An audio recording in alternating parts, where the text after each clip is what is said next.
You and I have shared a lot of history together over these past 40 years.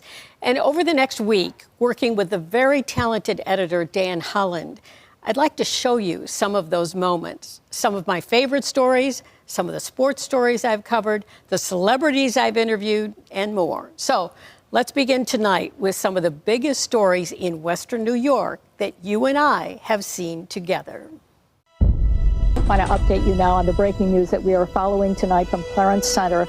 It started with a plane crash just before the 11 o'clock news on February 12, 2009. We thought we were reporting on a small plane crash, but as the night wore on, the tragic reality was revealed. He confirms for me that it was a large jetliner that crashed with 50 to 60 people on board. Don Postles and I did not leave the anchor desk for 8 hours that night, reporting with great sadness on the scope of the catastrophe. 49 people, including a pregnant woman, dead on Colgan Air Flight 3407, and one man dead in his burning Clarence Center home. Our one-hour report on the crash, entitled For the Families, went on to win regional and national Edward R. Murrow Awards. But the story didn't end with the crash. It continues to this day as victims' families keep fighting to maintain tougher pilot training standards that have kept the skies safer ever since the crash. This is News 4 at 5. I'm Jacquie Walker in Oklahoma City, where rescuers are tackling the grim task of trying to reach the daycare center inside that bombed-out federal office building. We just had some kind of explosion downtown. In April of 1995, we learned that a young man from Pendleton was suspected in the bombing of the Murrah Federal Building in Oklahoma City, killing 168 men, women, and little children in the building's daycare center. Quickly, I was on a plane to Oklahoma with photographer Tom Vetter, where we spent days reporting from a heartbroken city. And I mean, as soon as we heard it, we ran out and saw little children on the street and people bloody just running down. It bothers me. It still bothers me. We've seen the most evil that people can do. Governor Frank Keating and his wife were highly visible and highly accessible in the aftermath. It seemed everyone knew someone who was lost in the bombing, and the rescuers themselves were traumatized. Hometown people, and I feel for it anywhere, but when it's in your own front yard, it's a different story. And when I returned home, Western New Yorkers reached out to Oklahoma City, donating cash to support the work there of the Salvation Army. Timothy McVeigh, who grew up in Western New York, was convicted of the bombing and later executed. His rental truck explosion remains the worst act of domestic terrorism in the nation's history. Good evening to you. More than 2 decades of terror came to an end in a Buffalo courtroom today. The story of the bike path killer, Artemio Sanchez, stretched over a quarter century. He was an elusive predator who raped perhaps 20 women and murdered 3.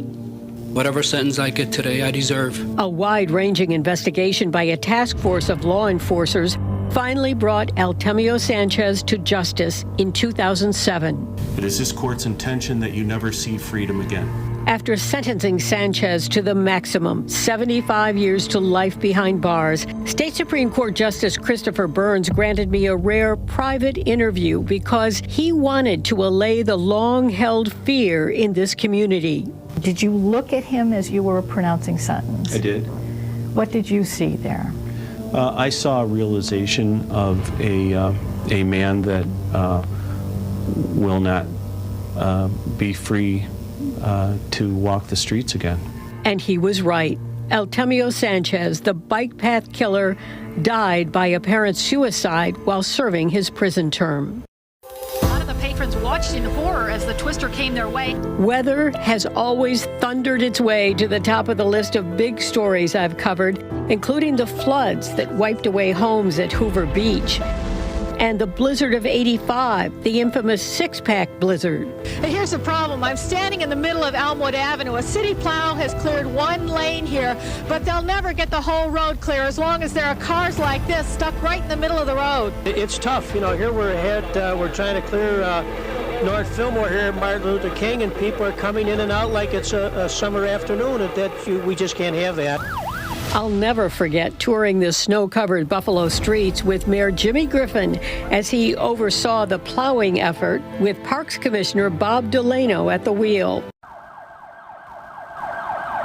The horrific mass shooting at Tops on Jefferson Avenue, the murders of 10 people, is undoubtedly one of Buffalo's biggest tragedies.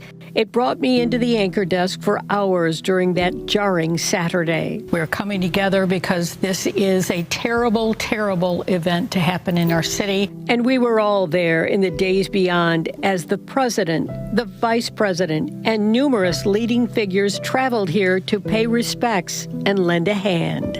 We're just one small part of it. This is our community, and when our community is affected, we try and step up, do our best to step up. Our city suffered such a terrible loss, and that deep loss has given rise to new interests, new ideas, and new hope for change across the east side of Buffalo.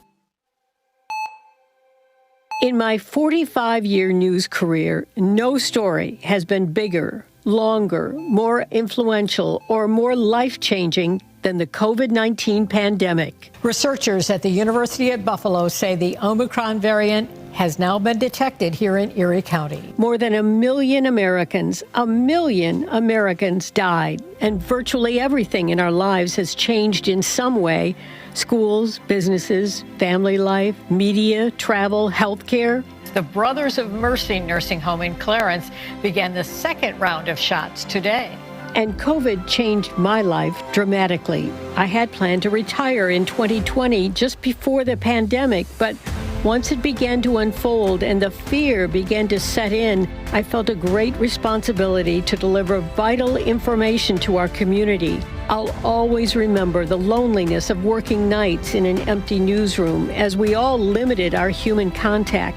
And I will always be proud of my News 4 colleagues who worked in uncertain and sometimes frightening situations to give our viewers the life-saving information they needed. The pandemic is quite simply the biggest story of my career, a career which has given me the great honor of witnessing so much Western New York history from a front row seat.